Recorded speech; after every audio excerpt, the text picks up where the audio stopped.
Bonjour à tous et bonjour à toutes. Nous allons aujourd'hui essayer de réfléchir un petit peu à tous les bénéfices que peut avoir dans notre vie quotidienne une foi vécue de manière positive. Et ce faisant, nous examinerons un peu plus précisément, c'est vrai, ce que signifie vraiment et concrètement marcher par la foi. Vous connaissez peut-être la citation très populaire de Jack London qui dit « Ce n'est pas la destination qui compte, c'est le voyage ». C'est très joli, mais dans la marche chrétienne, ce n'est pas le voyage qui compte, c'est la destination précisément. Oui, parce que la foi est quelque chose qui, dans la Bible, est décrite de manière précise.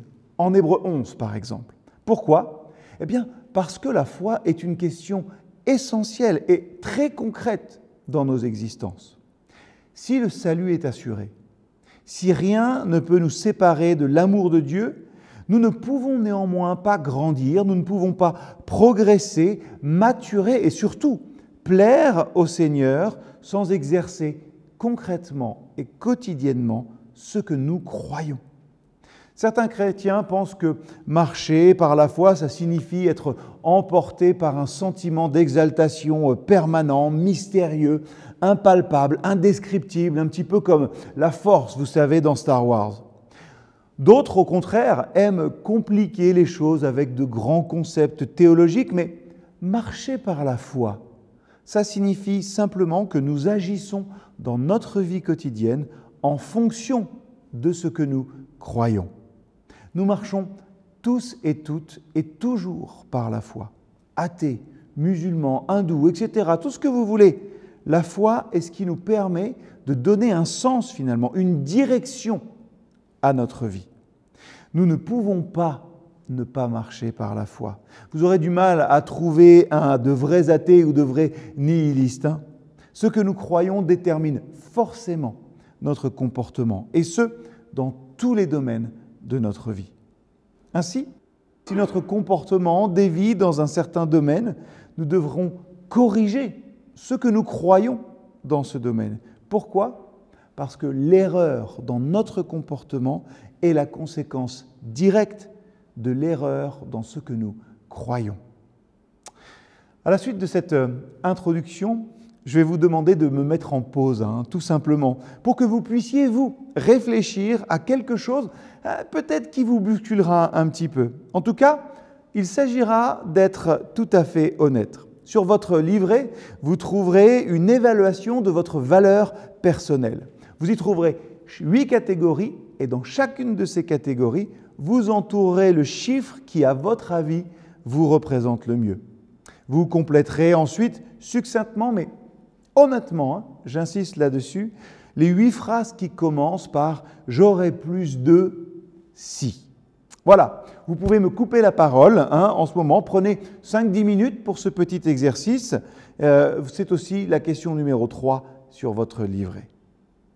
J'aurais plus de si. Nous sommes souvent insatisfaits dans notre vie, déçus peut-être parfois. Et si marcher par la foi, c'était justement l'antidote à une vie insatisfaite? En fait, la réponse que vous avez donnée à « si j'aurais plus de succès, si je serais plus heureux, si », voilà ce qui constitue vos croyances de base. En supposant que vos besoins élémentaires, nourriture, logement, soient satisfaits, votre motivation dans votre vie sera ce qui, d'après vous, vous apportera le succès, la valeur, l'épanouissement, la satisfaction, le bonheur, l'amusement peut-être, la sécurité et la paix. Et si ce que vous croyez dans ces 8 domaines ne correspond pas à ce que Dieu en dit, alors votre marche dans la foi sera faussée dans la même mesure que vos idées le sont. Ce qui est essentiel dans la foi, c'est ce que l'on fait de et avec ce que l'on croit.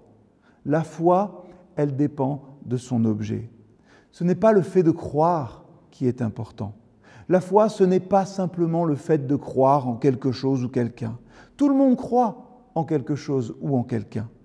Non, nous avons tous et toutes une manière de voir les choses, c'est vrai, des choses que nous considérons comme vraies et que nous prenons nos décisions en relation avec cela. Mais la différence entre la foi d'un chrétien et la foi d'un non-chrétien, c'est l'objet de sa foi. Prenez l'exemple d'Élie et les prophètes de Baal, par exemple. Les prophètes ont préparé un autel sur lequel ils ont placé des taureaux. Ils croyaient que leur Dieu, au pluriel, allait faire descendre le feu du ciel et brûler leurs sacrifices. Élie, qu'est-ce qu'il a fait? Exactement la même chose. Mais l'objet de sa foi, l'Éternel, le Dieu d'Israël, était fondé. Baal n'existait pas, mais le Dieu vivant, lui, était bien réel.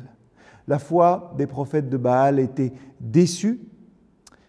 Et peut-être que vous pouvez vous rappeler aussi dans votre vie, un moment ou une autre, où votre confiance en quelque chose ou en quelqu'un a été déçue.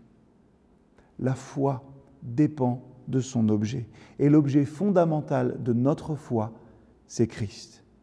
En lisant le verset d'Hébreux 13, verset 8 par contre, nous voyons que Dieu ne change pas, qu'il est le même hier, aujourd'hui et toujours. Il ne peut pas changer. Il est la vérité et il a toujours accompli ce qu'il a promis de faire. Et voilà pourquoi Jésus dit que la foi, même de la taille d'une minuscule graine de moutarde, suffit à déplacer une montagne. L'important n'est jamais la grandeur de votre foi, mais la réalité de la toute-puissance de celui en qui vous placez votre confiance. Ce n'est jamais notre puissance qui déplace les montagnes, c'est celle de Dieu. Nos amis, nos familles, nos églises peuvent nous décevoir, mais le seul objet de foi qui ne nous décevra jamais, c'est Jésus-Christ. C'est vite dit, ouais, vous pouvez me le dire, mais laissez-moi à mon tour vous dire un petit quelque chose.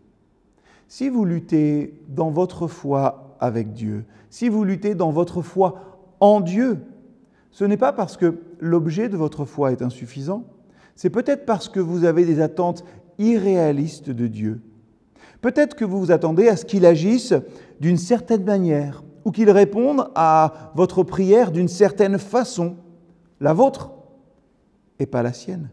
Du coup, quand Dieu ne se conforme pas à nos attentes, alors on est déçu peut-être et on commence à s'éloigner. Mais Dieu ne change pas, je le rappelle, et il est l'objet parfait de notre foi. La foi en Dieu n'est trahie que quand nous avons une mauvaise compréhension de lui. La profondeur de notre foi est proportionnelle à notre connaissance de son objet. La foi, ça consiste simplement à découvrir qui est réellement l'Éternel, qui est réellement Jésus-Christ, et d'y croire. Chacun de nous peut grandir dans la foi, à tout âge. Vous voulez avoir une foi plus grande?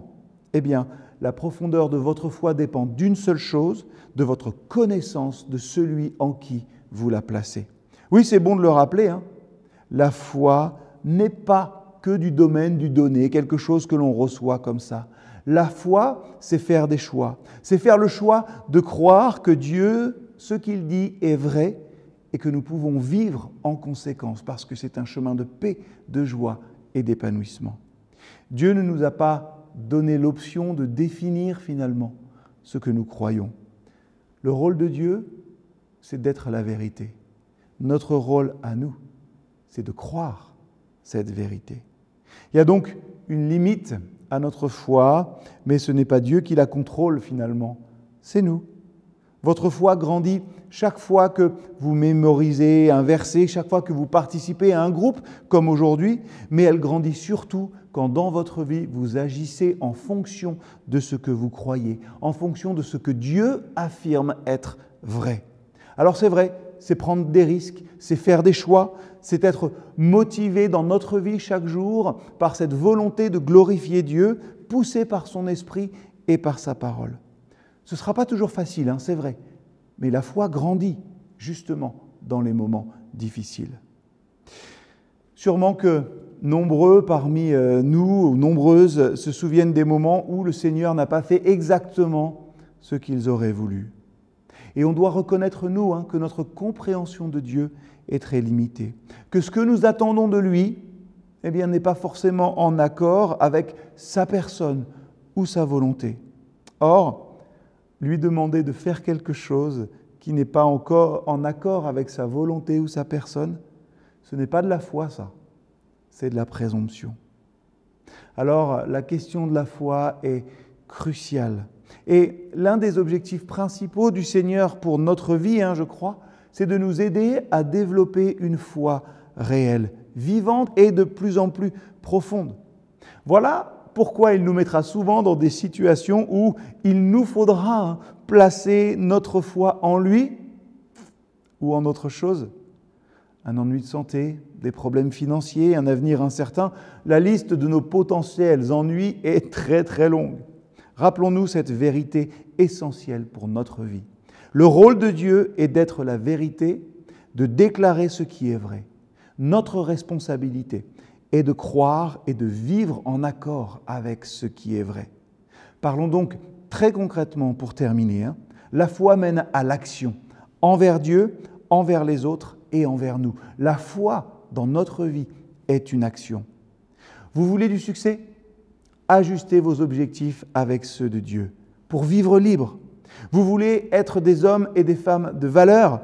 Alignez votre système de valeurs sur celle du royaume de Dieu et pas sur celle que notre société hisse peut-être au firmament. Vous voulez être épanoui, trouver du sens dans votre engagement, avec ce que nous sommes, là où nous sommes et avec qui nous sommes.